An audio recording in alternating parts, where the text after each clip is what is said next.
You know when you're drunk on eggnog at Christmas and go on Amazon to buy something only to end up with a lot more somethings than you originally intended? Well, I thought it would be a great idea to buy the next two games in this video in physical form when they were on sale. Usually my intoxicated self rewards my poor decisions by bringing home stray cats or women, but this time he failed me. The first thing you'll notice with Monster Crown is the graphics. It's closer to the original Red and Blue than Legends Arceus. While it goes for a more minimalist and old school approach, the overworld does sometimes have monsters wandering around.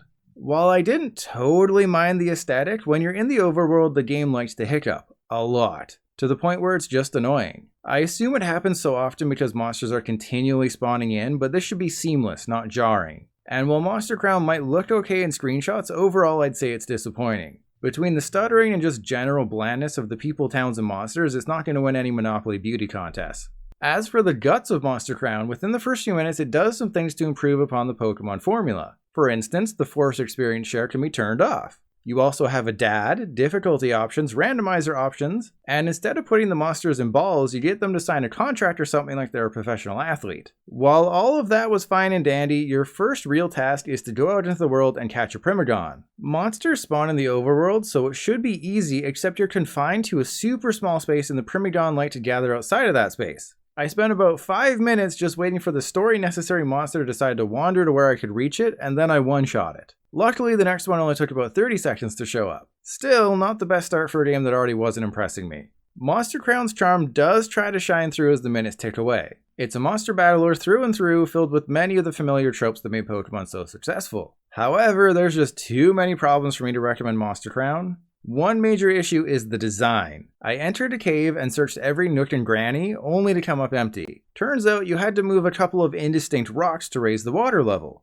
Unfortunately, the landscapes always have these small little details thrown in that don't do anything, so I disregarded the rocks as nothing, just like everything else. There wasn't enough detail placed on the story-critical location, and it doesn't end there. The overworld design is lacking, to say the least. It seems like trees and things were randomly placed on the map with no clear direction. A fact backed up whenever you see a wild monster stuck in an area you can't even reach. To Monster Crown's credit, it is far more mature than Pokemon. Within the first hour, somebody gets killed by a monster. Another guy talks about how to properly cook a certain monster, and there's even a swear word. Part of that maturity is, I guess, the difficulty. Your monsters can't progress past a certain level until you beat a tamer that allows you to increase your maximum level. And what's kind of interesting is if you challenge this tamer and lose, they take one of your monsters. There's a major problem with the difficulty though. You have to grind a lot. The experience share splits the experience, so having a full 8 monsters isn't necessarily smart when it's turned on. But the main issue is the lack of battles. Outside of a few random NPCs sparsely placed in the world, there's just wild monsters to fight, and they might not show up for 2 minutes. So I found myself aimlessly wandering hoping for something to spawn, and I'd never know if it would be around my level or randomly 30 levels higher because you can go to places with ultra powerful monsters. I did find a spot with monsters about 25 levels higher that I could brute force, but it still wasn't enough. So I decided to turn the difficulty down from normal to easy. Not because I'm a baby, I'm a big boy. It's because I wanted to play the game, not battle the same monster 100 times just to be able to progress through the world properly because the game isn't balanced correctly.